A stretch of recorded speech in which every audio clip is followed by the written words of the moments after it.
Goeiemôre Suid-Afrika, 24 April hierdie Vrydag en dit is 1400 Suid-Afrika tyd van hierdie berig oor die stand van sake in Iran. So hierdie is nou al dag 55 nadat die operasie begin het op die 28ste Februarie. En soos ons weet, in die laaste 10 dae is daar wapenstilstand. Fisiese combat operasies het meer as so 2 weke terug al opgehou. En tans is daar net skaakspel aan die gang. Met ander woorde, tydens die skietstaking is daar nou rondskuiwe van magte en so aan en dan samesprekings om te sien of die oorlog enigins nodig is om voort te gaan, enige militêre aksies nodig om voort te gaan, of gaan hierdie ding nou diplomaties uitgesorteer word.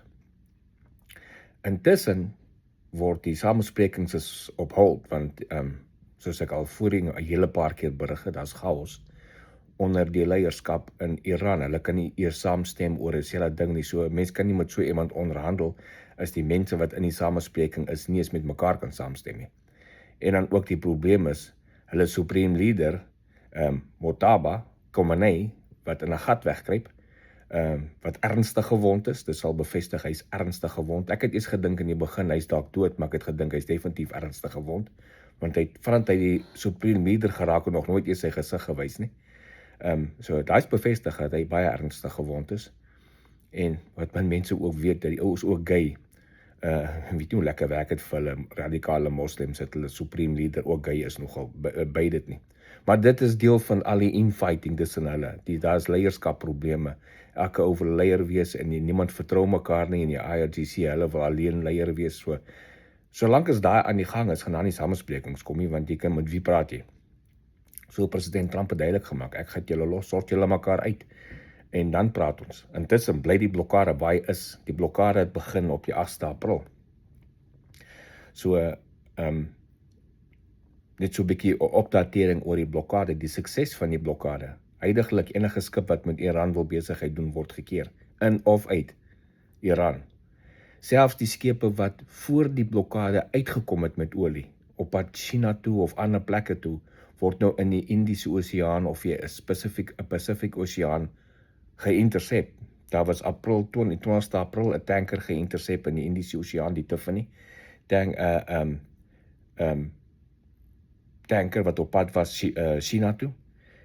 Daai skip is deur die US Navy geïntersep. Hy's op die oomblik onder die beheer van die United States Navy. Die mense is in custody, die crew en die skip self. So, jy gaan nêrens heen nie en daai olie gaan nie by China uitkom nie.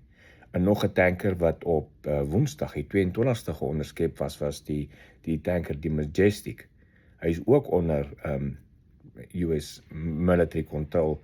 Altoe daai tankers kan tot met 2 miljoen barrels oil dra. So, groot olietankers.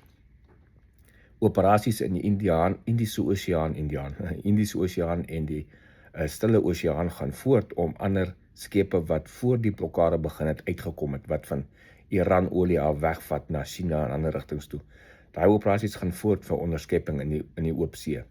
Maar sover van die blokkade begin is daar al 34 skepe wat teruggedraai is.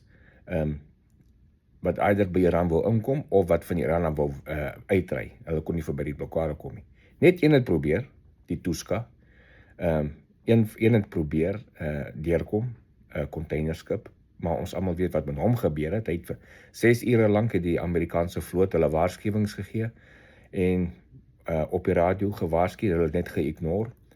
Toe skiet die Amerikaanse vloot 5 skote oor die bow, waarskuwingsskote, hulle het dit geïgnoreer, en toe kry die Amerikaanse vloot toestemming om die skip te disable.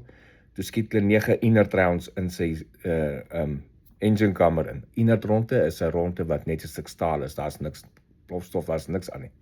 So hulle het 9 stukke staal deur die side geskiet in die engine kamer in, almal in die engine kamer in, het die engine gedisable. Skip kon nie verder ry nie, daarna die Marines gevastrope op die containerskip, en daai containerskip is onder die beheer van die Amerikaanse Navy. Blokkade gaan nog steeds aan, daar's nie 'n stop in die blokkade nie, en die volle mag wat in die omgewing ontplooi is, bly op bystand om onmiddellik te stryk as president Trump so verkies. Die mag is op die oomblik baie sterker as wat dit was voor die oorlog begin het in Februarie 28. Daar is nou al 3 super carriers in die omgewing, plus 2 kleiner carriers, plus ander skepe, plus al die basisse, plus al die vliegtuie. So die mag wat reg is om te stryk indien nodig, is nou baie sterker as wat hy voorheen was. Teikens word geïdentifiseer oralste en die fokus gaan wees op coastal defenses, spesifiek van die Weskus van Iran, en om dan die Strait of Hormuz oop te hou. So, dit is waar die stand van sake vandag is. Ons weet nie hoe lank het gaan vat voor hierdie klomp ayatollahs en hulle mullahs en hulle IRGC en wie ook al dink hulle is leiers in Iran by mekaar gaan kom en besluit hulle gaan nou maar saampraat nie. Solank as dit nog nie gaan gebeur nie, gaan daar net die blokkade bly staan. Hulle bloei dood ekonomies en die president Trump sê niks, ja homie, dit's up to hulle. Hulle verloor $500 miljoen 'n dag.